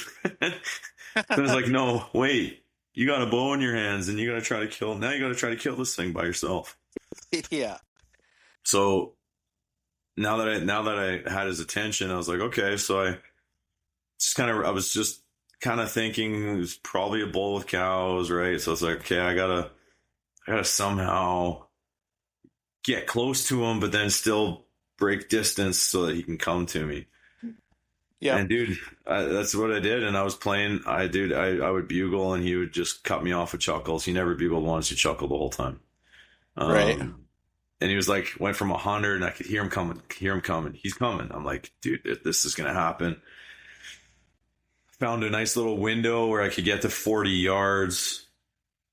As he was chuckling, I could hear another elk. Was convinced it's a satellite. He broke off away from him and his cows, and now he's circling me the other way. And I was like, okay, screw it. The herd bull's fun. This is sick, but I want to kill an elk. So I tried to focus my attention on the satellite that was trying to sneak in. And he was on top of me, same thing. Like, I bet you he was 20 yards, dude. I couldn't see him. Jeez. Like, he would have had to literally almost step in front of my arrow for me to shoot. So it's like, okay, that's not going to happen. I can't actually walk through this stuff because they're going to see me. So it's like I'm kind of stuck in this kind of a dried up meadow. Right. So then I let one rip, and I moved back like 20 yards, kind of on this side hill, but enough that I could see enough that if something crested one of these little kind of knolls, maybe I can make a play. Yeah. And then, dude, the bull came up over top. He started working down the side hill. I recognized it was a bull. Still too far to shoot ethically. I ranged him. He was 75 yards. It's like, holy crap, like this might happen. And I knew that if he came another 25, I could get a shot confidently. Because he didn't know, like, he had no whereabouts. He didn't know I was there. So if he would have stood there on a broadside, I would have taken a shot at 50. I was confident with that. But I wasn't really looking at him. So then I put my binos up, dude. And then he turned his head and he chuckled at me, and I just like melted. Giant. Like 340 plus. Oh, wow. I'm not kidding. Like, I can't make it up. Huge. Freaking beams for days. Eye guards. His thirds were massive. His splits in the back, massive whale tails, dude. Dark chocolate, white tips. So incredible. So now it's like, I gotta kill this bull. So I bark screamed at him because I knew I only need him to come a little bit. Bark screamed at him. He looked straight my way, chuckled, stood there for probably 3 minutes, just staring my direction, waiting for me for a bull to show himself, right? Yeah, he's calling for you or asking for you. He's looking for the challenge, and nothing. So he lost his interest. He turned around, grabbed his cows, and he left. Oh man. Oh, so then same thing. I was like, I got to go and try to find this bull again. So I pushed like another 2K, did a big loop trying to find him, and he hightailed out of there. And there's a lot of country there that he could go. So that was that moment. So another takeaway for me is just solo hunting is a different animal, man. Like you.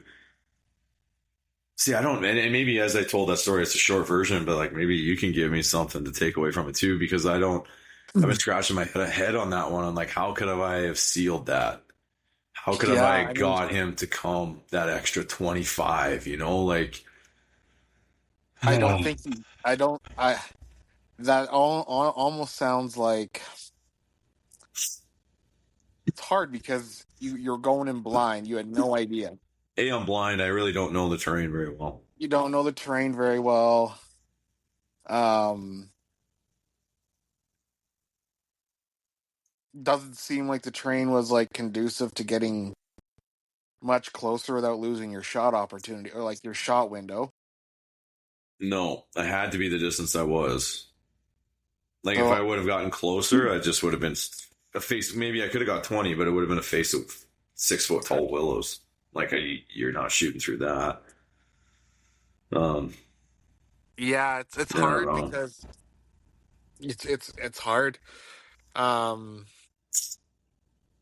Almost gotta chalk it up to It's just a just another loss. at bat, just another Yeah, at bat.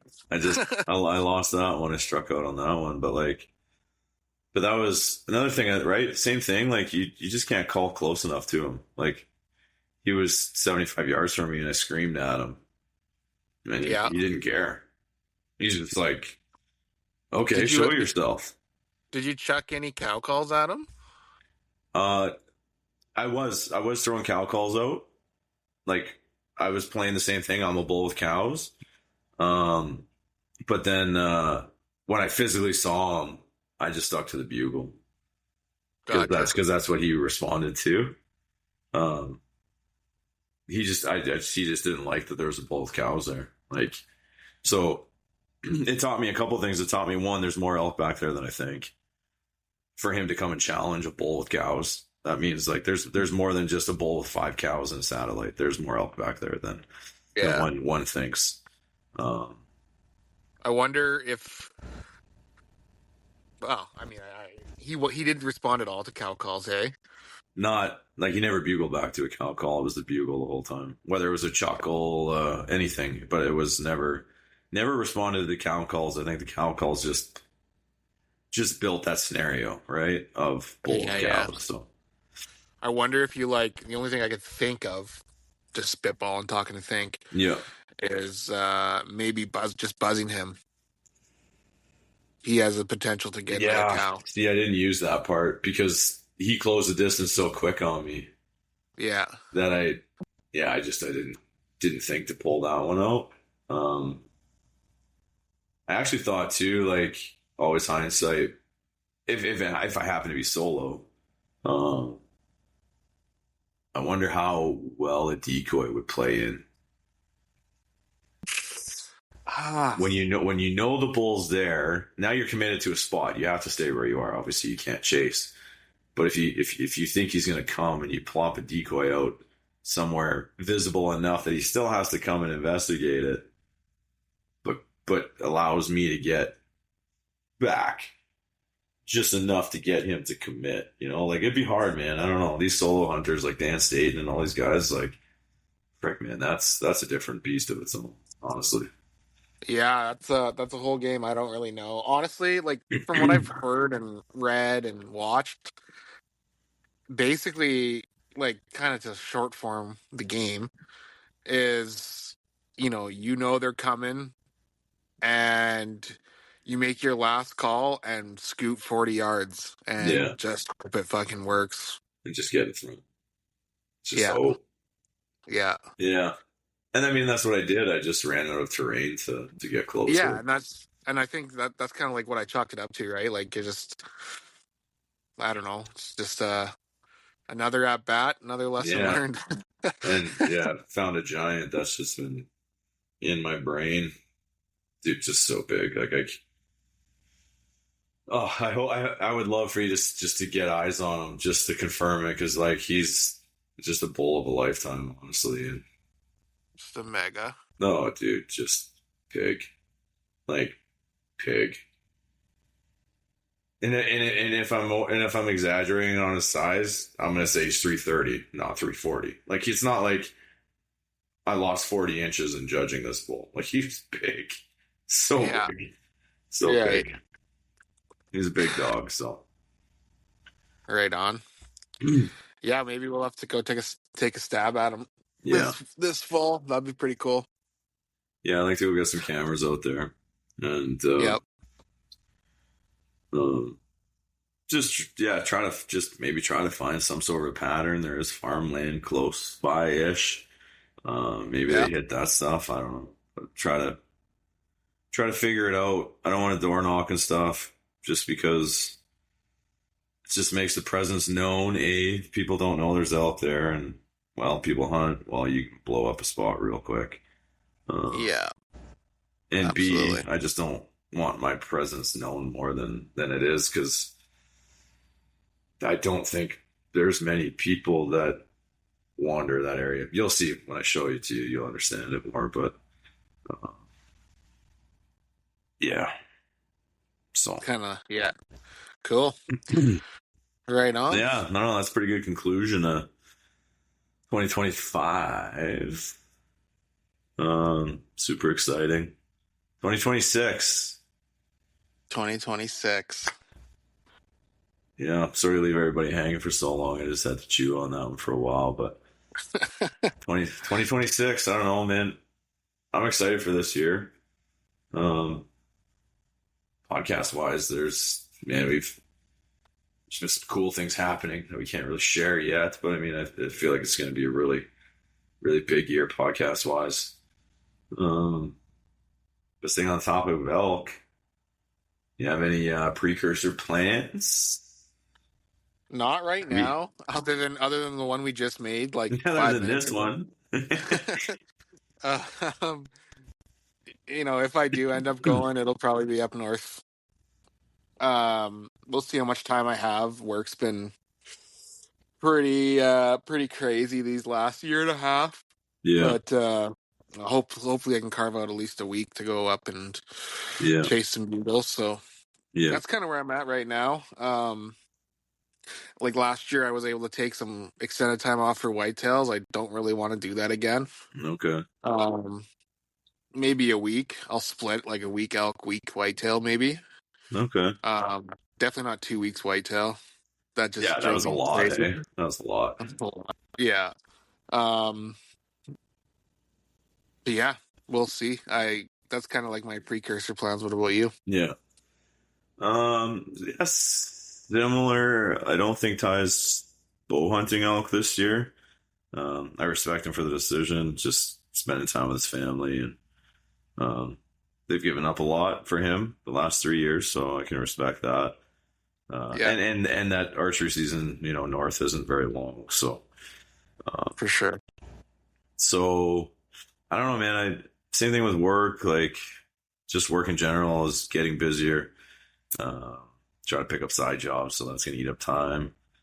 But it'll give me some money, so to potentially give me more options. I think I'd like to minimum, if I could, I'd like to go north for even a weekend, 3 days, like just 3 solid days to hunt, and just go solely focus on the sugar bowl. Uh, Yeah, no scouting. I don't need cameras. I know what's in there. I know where they are. But just go try to give that a solid 3 day effort, maybe.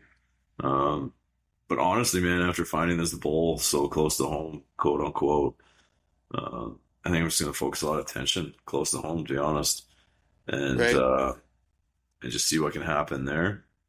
Um, Between you and Slagger, it'd be cool if the three of us, right, just intermingle and try to make something happen there. I've gotten some other nuggets too, just kind of closer. When I say, I'm just going to say Edmonton. It's broad. There's a lot of area, but I've gotten some little nuggets Oh too yeah, that there's elk in other places as well. Uh, Obviously, you're not going to be doing the full on calling game. It'll be a little bit of a different strategy, but I don't mind the yeah, challenges. So yeah. It'll be interesting to see what translates, what doesn't. You know what I mean? yeah, It'll be a learn. It'll be a little bit, I think there'll be a learning curve for us another learning if we curve do. for sure. Yeah, it'll be a totally different game, I'm sure. Yeah, But like that's okay. absolutely. I mean, it's all about learning. If you can diversify how you hunt, you're just adding more and More more to tools your to the toolbox, toolbox. right? Yeah. Yep, Instead 100%. of just having a hammer and a screwdriver, now you got a sawzall and a skittle saw. You just get more tools and you just know how to respond. It's just building up that confidence to respond to different scenarios. So, Yeah, um, exactly. but yeah, I think that's kind of where I'm laying at right now, elk wise. Cool. We'll see. Everything changes. Who knows? By August, I might be committed to 2 weeks up north. Who knows? I don't know. It's usually how it works Yeah, out, I don't right? know. Go sleep in my truck and because like I don't know, like as an elk hunter in Alberta, you got the September 17th archery season, which I think is bogus. We need to make changes there, but you got the 17th, so you can go and go and kick it hard and try to make it happen. And if it doesn't anywhere outside of that, you know, we'll call it in the middle of Alberta or east, even south, you've got till the end of October. So like Mm-hmm. you can really work those two different dates, and still get in the calling action. As I found out, like middle of October, I was right in there on a bull, Yeah. ready to tango. So Yeah, it'd be exactly. cool. It'd be cool to split that up. For sure. Any other I like? mean, Sorry, go ahead. I was gonna say I would like to put another focus on bow hunting elk this year. I know like the last season, it's been 2 years since I've like truly bow hunted elk, so Yeah, it's time to get back in the saddle, and I got a new to yeah, me bow, so it's yeah. time to Get get you, it christened. get you in the game. Yeah, exactly. So Yeah, well, I mean, we'll talk and side notes and probably come up with another episode of some sort of elk something. Well, we'll do more elk stuff for sure, but yeah, um, maybe less stories, more strategy, just things we've learned and stuff like that. maybe But get some sweet guests on that can provide more insight yeah, than people that us. actually We'll know take stuff, on. people that actually know things. Exactly. Um, yeah, just diversify that. Like, because the elk is what responds. Put that on Instagram. Like, I know everybody responds to the elk episodes, but there's got to be other topics and other things to talk about too. Um, Yeah, absolutely. yeah, Be yeah, it'd be great to know what the listeners want to know about or want us to talk about. Any input actually, yeah, would be sweet. yeah. One guy reached out and actually wants to talk, and it pulls into the accountability side because of lives and money and work and everything else, but just adapting to the increase of inflation, gas prices, hotel prices, tag prices, everything, and how you can still hunt, Make it happen. have big successful hunts in a really crappy time. So that's kind of a cool topic That because is it plays in directly with me. I'm not full of money and I'm not full of time, so that's kind of a cool one. yeah, that's actually a really I didn't see that. I like that topic though. I think that's Yeah, that's a good suggestion. it's a good suggestion, and maybe they can come up with some strategies that can help other people out to Yeah, get them out in the field longer too. Yeah, that'd be yeah. good. Save a little more, save money and like more budget hunting, right? Like Right. you don't need all the best and you don't need all the time. Just whatever. Yeah, that might be a great topic. We'll pick at that one and see what we can come up with. Sweet. Yeah. So Oh anyway, yeah. listening, if you guys hear it and you're not on Instagram, get your butt over there and let's get that follower count growing and throw us some ideas. And we're totally down to talk about them. If we're confident about them, we'll talk about them. We're not going to pull stuff out of out of our rears and pretend that we know what we're talking about. That's definitely not what this podcast is about. Um, Hmm. yeah, man. Any other 2026 thoughts, ideas? Uh, Other species? not at the. I mean, not at the moment. I'm actually going fishing up in northern Sask here in the next week and a half. That's right. The annual. So I've got a little fishing brain going on right now, to be perfectly honest. Nice. Um, but other than that, honestly, I'll be keeping an eye out, for my annual weekly moose hunt, so to Yeah. speak. We'll see if they come back. I've Yeah. already seen our resident cows are back because it's almost calving season, and they Yeah. usually calve in our property there, and I've already seen them come through, so timing's right there. Nice. So yeah, we'll see what happens, but um Man, if I could get another moose in the freezer, Oh, that'd be huge. that'd be unreal.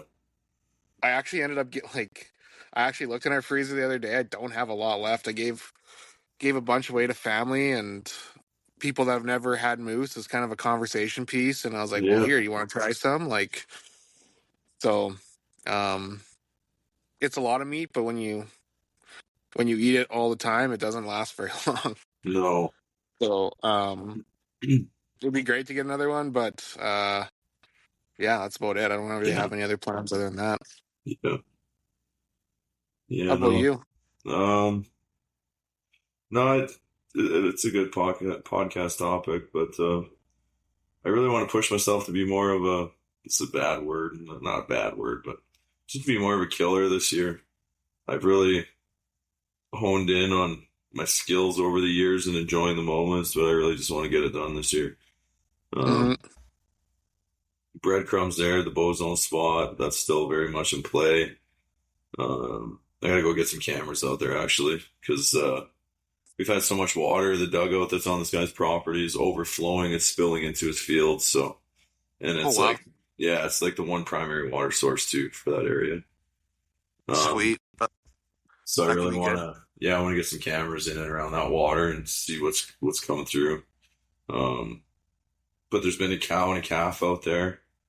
Um, I would be more than happy to shoot. Well, she won't be a calf this year, but if I could get a moose out of there, that would be same thing. Unreal. Fill the freezer, take a little pressure off Hmm. financially and everything else. Like that would be huge. Um, Absolutely. yeah, and I'm just gonna really try to dial in that Bozone area. Try to. I've learned some stuff there. We could talk about that in an episode too, just whitetail wise and Yeah. hunting small properties specifically. Um, yeah, so I'm gonna do that.